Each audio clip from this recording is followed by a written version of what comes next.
Thank you for joining me for session 10 in the Lifeway study, the book of Ecclesiastes and Job.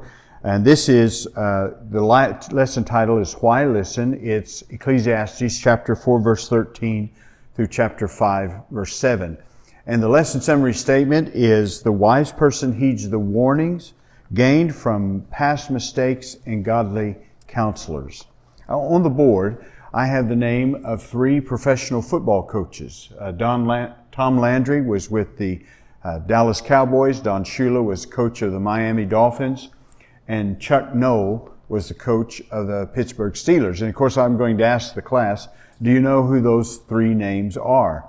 I'm sure the men my age and many of the women will remember who they were. A year before Tom Landry was fired from his position, these 3 men were on the cover of Sports Illustrated. And the question that was on that cover was, has the game passed them by? That's an amazing statement. These 3 coaches are some of the winningest coaches in the history of the NFL. All 3 coaches are Hall of Famers. And still, they're asking this question, has it passed them by? Well, that question was answered a year later when Jimmy Jones bought the Dallas Cowboys and fired Tom Landry. It was quite a controversy at that time. He hired a college coach, Jimmy Johnson, who had won 2 national championships with the Miami Hurricanes. The first year that Jimmy Johnson was the coach of the Dallas Cowboys, they went 1-15. But in time, the Dallas Cowboys did something that only 6 professional football teams have done in its history. And that is, they won back-to-back championships in 1992 and 1993.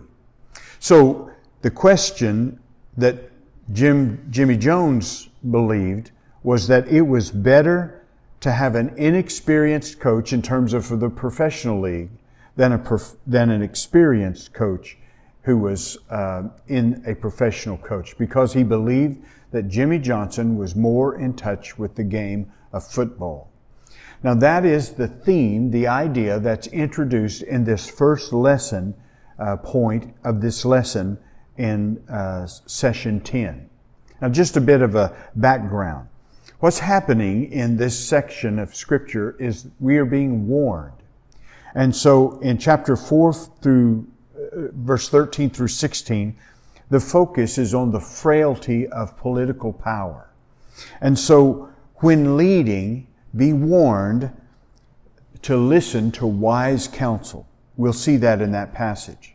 And then he moves to the subject of worship. And in chapter 5, verse 1-7, he's dealing with reverence and honesty in religious matters. And he's saying, you need to be warned that when it comes to worshiping God, you are reverent and obedient. And when it comes to making promises to God, be warned. Keep your promises. That seems to be what ties these subjects together. Now, just a bit of an overview of where we're at in the book of Ecclesiastes when we come to this text. You know that the main view of the book is life under the sun. And that means that it's what's life like when there's no God. You live as if there is no God. And what he points out in the first chapter, verses 1 through 11, is life is restless. Life is meaningless. It's pointless. It's like the sun coming up in the east and crossing the sky, setting in the west, only to hurry back to the starting gate to start the day all over again. It's like the wind blowing out of the north towards the south to hurry back to the north to just start it over. Now, as a Christian, you see a sunrise and a sunset, and for you, it is a blessing, and it reminds you of the greatness and the beauty and the creative abilities of our God. But this is not the way Solomon's looking at life. He's looking at life as if there is no God, as you live as if there is no God. And he says when you look at the world, it's meaningless. And then in chapter 1, verse 12 to chapter 2, verse 26, he just takes a sample of different lifestyles. He pictures for us a workaholic, And he pictures for us a person who experiences wealth. And those things have their pleasant contributions to life. But the bottom line is neither the workaholic or the wealthy survive. Death takes them, and it means nothing. And then in chapter 3, verses 1 through 16, he's basically saying that the most that we can do about life is just make the best of life. There are all of these different events that come into our life, and the best decision you can do is to try to make the best decision in each of those. In chapter 4, the winners in life don't experience anything better than those who are oppressed in the long run, because in the long run, they all die. Life goes on, and we can live better or we can live worse. And so he comes to this point and says, regardless, you need to hear the warnings so that you can make a better decision about life. And so he gives us warnings about those who are in leadership position. And he gives us warnings about those times when we're worshiping God in terms of being reverent and obedient and keeping our promises. So the first point is when leading. The wise person heeds the warnings gained from past mistakes and godly counselors. Now, understand this about Solomon's culture before you read through this text. His culture is very different than ours. His culture prized age. They looked upon people like me with gray hair with great respect. They listened reverently and they sought to obey. They put a great deal of weight and honor into the aged. And I asked the class, what is it that we prize in our society? And of course, the answer to that is youth. So it's important to understand that we're looking at a text that's written in a context that's just the opposite in terms of our day and time. And that's going to tell you something about the tremendous value he's placing on a particular quality. So, he says in verse 13, better is a poor but wise youth than an old but foolish king who no longer pays attention to warnings. For he came from prison to be king, even though he was born poor in his kingdom. And so what I asked the class is, what is the quality that's being talked about here? Here is these two different people. One's young and one's old. One's poor and one's rich. One's in a class that is a lower class, and the other is, of course, in the upper class. Very different people. But the one that's being praised is the one that's young and poor and in a lower class. What is it that Solomon sees in that young man that he praises him over the king? And what I'm looking for is for them to give me the quality of teachableness. This young man is teachable. He heeds the warnings, and the king is not heeding the warning. Now notice, he comes even from prison. So what's being said about teachable qualities there?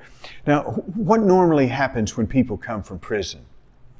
What we want to happen is we want them to be reformed. We want them to learn the error of their ways and to change their life. But what is the reality when someone goes to prison and gets out? Well, I was doing some research, and the recidivism rate for prisoners is anywhere from 50 to 60%. And the longer they stay in prison, the longer their sentence is in prison, the higher the recidivism rate. There is one exception, and that is when a prisoner gets involved in a Christian discipleship group, the recidivism rate drops to almost nothing in that occasion. But what normally happens from the statistics is they don't learn. But here is a young man that has learned.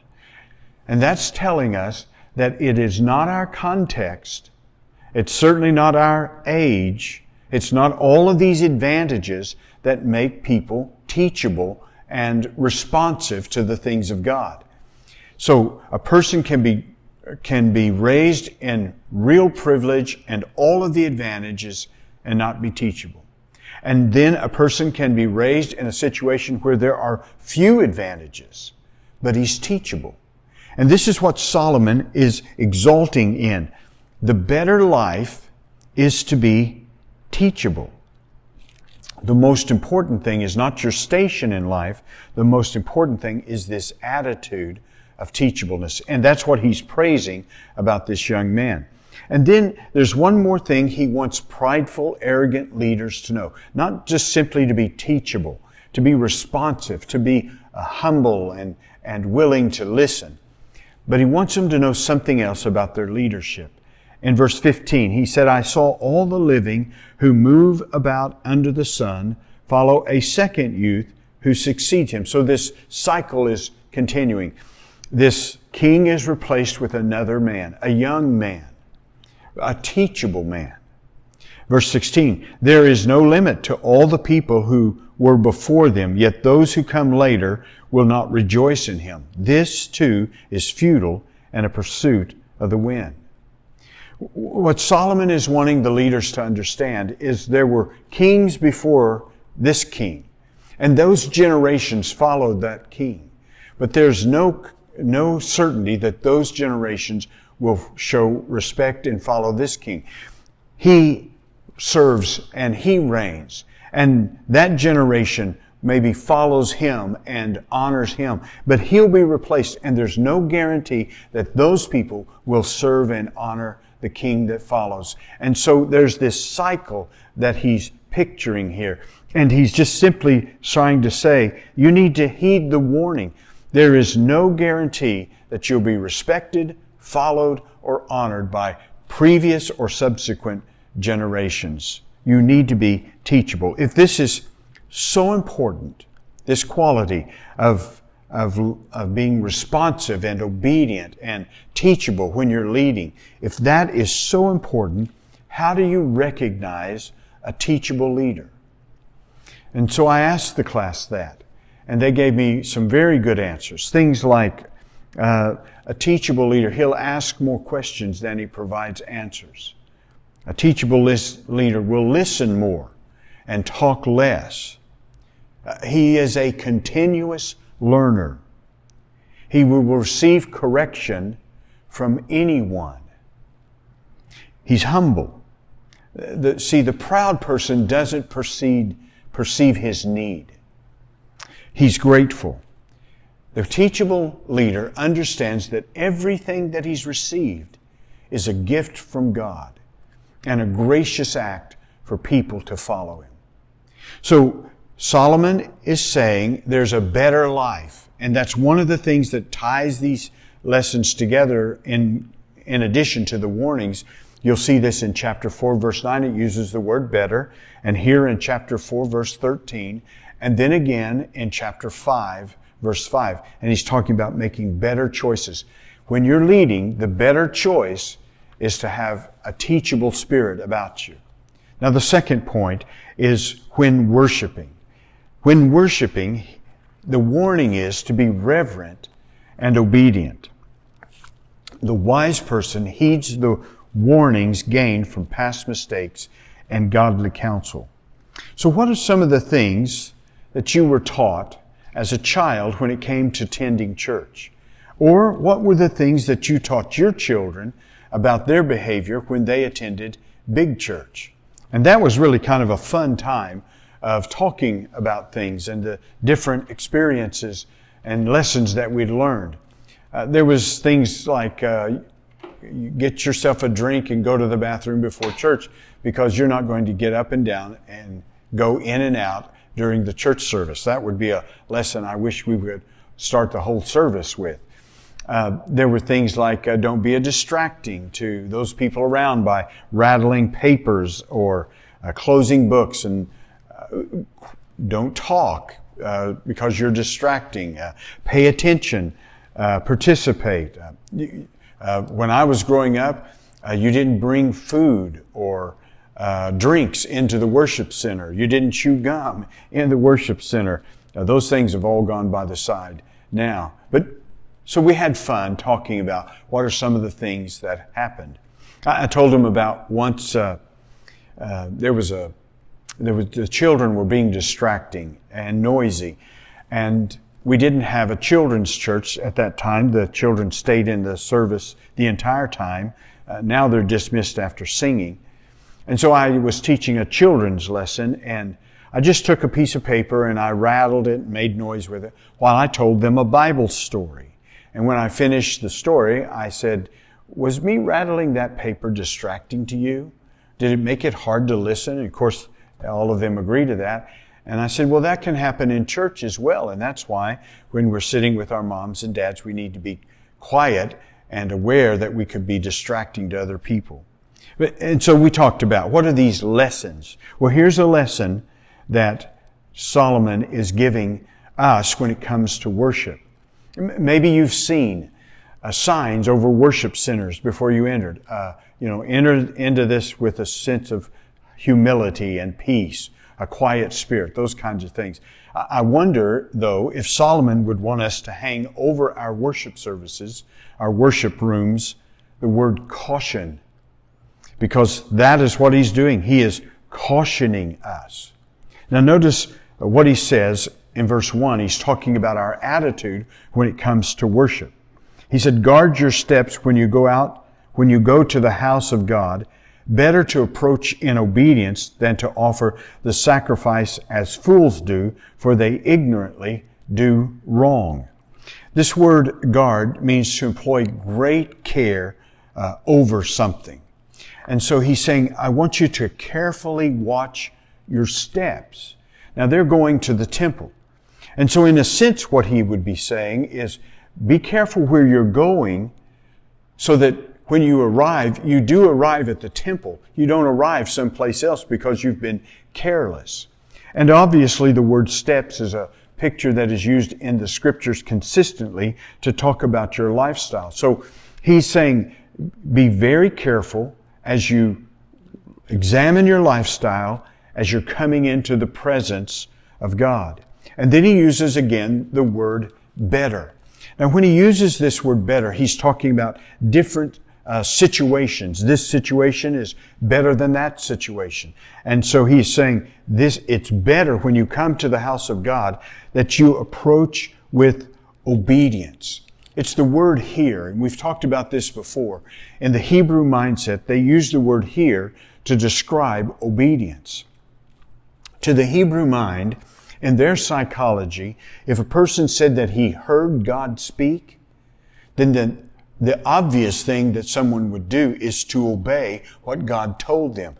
If a person said, I heard God speak to me, but they didn't obey, well, the Hebrew would say, you didn't hear God speak. Because what person in their right mind, a creature, would hear the Creator speak to them and not obey? And so this word, obedience, is the word here, and it means with the intent to obey. So better to approach in obedience than to offer the sacrifice as fools do.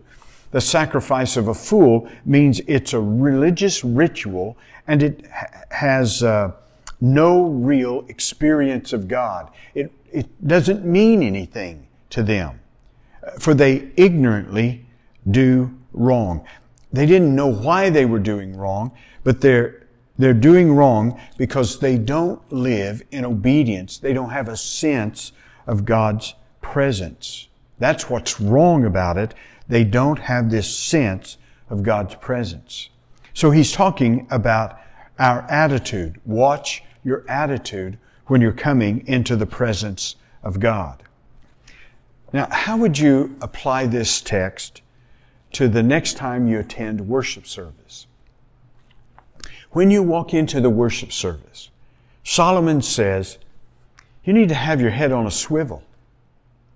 You need to be attuned that in this moment, in this hour, God's going to speak to you. Maybe it's through the music. Maybe it's through the sermon. Maybe it's a prayer. Maybe it's an announcement. I mean, it's amazing the things and the ways in which God speaks to us. And so Solomon says, I want to warn you, when you go into the time of worship, you need to come with a sense of awareness that God is speaking and I'm going to be listening. So how do you do that? How do you listen to sermons, listen to music? How do you join in a worship service to hear God speak? And so I'd ask the class for some suggestions. Things like maybe taking notes in your sermon, in the sermon that's being preached, or giving thought to the songs that you're singing. Sometimes we sing songs and we need to ask ourselves, do I really mean just as I am? Those kinds of things. No other commitment that, Lord Jesus is Lord of all. Do we really mean that? Those kinds of things, that is what I'm looking for. And then verse 2 and 3, he talks about our actions. He says, do not be hasty to speak and do not be impulsive to make a speech before God. Now notice in verse 2 times he uses the word do not. So it's a double emphasis. He is really underlining this. He's putting it in bold letters. He's giving us a caution. He is saying when you walk into the worship service, there ought to be a quietness about you. I don't mean physically or verbally, but I mean there's something about our spirit that we're quiet before the Lord. We come listening to God instead of so much speaking to God. He goes on to say, God is in heaven and you are on earth. Now you see what he's doing there? He's making this fundamental difference. Remember your place. You're a creature. He's the creator. And if there's anybody that should be listening, it's the creature. If there's anybody that we should be listening for, it's the creator. And so he's setting up that kind of attitude. We exist for him. So listen for him. In verse 3, just as dreams accompany much labor, so also a fool's voice comes with many words. That's a difficult verse that commentators say. It seems to be the best translation is just as big dreams are often the prelude to much work, even so the sounds of a fool's voice are a prelude to incessant droning of words. And so he's saying here is the response in which you have. The first guideline for prayer and vow making is not be hasty. The word hasty is an interesting word. It's often associated with fear. And when people are fearful, they'll oftentimes make commitments or vows that comes out of their fear. And they're not really meaning it. We call them foxhole kinds of prayers. And so what he's simply saying here is be thoughtful. Be thoughtful about what you're speaking to God and what you speak to others. Don't be hasty about that. And what I've asked the class to do in terms of applying this point is I ask them, would you help me write a prayer for us to pray before we go into worship service? Taking what's been said here, and you can expand on that, what do we need to pray? How do you, first of all, want to address God? In the class that I teach earlier in the week, the first thing that someone said was, "Dear God." And I said, that's a good beginning. God is dear to us. And so, what else do we need to add to the prayer that will make us approach this time of worship with the kind of respect that it needs and to give the emphasis that it needs? And so we wrote a prayer to pray as we approach the time of worship. The third point is when promising. And the warning is, when promising, keep your promise. He says in verse 4, when you make a vow to God, don't delay fulfilling it, because he does not delight in fools. Fulfill what you vow. Now, a vow is a deliberate act wherein people put themselves under some specified obligation. I'm going to perform a wedding this week, and the two people standing in front of me will give vows. And they're putting themselves under an obligation that for the rest of their lives they will love, honor, and cherish. This is the idea of this word. It is a deliberate decision of something I commit myself to. So when you make a vow to God, don't delay fulfilling it. That is, complete it.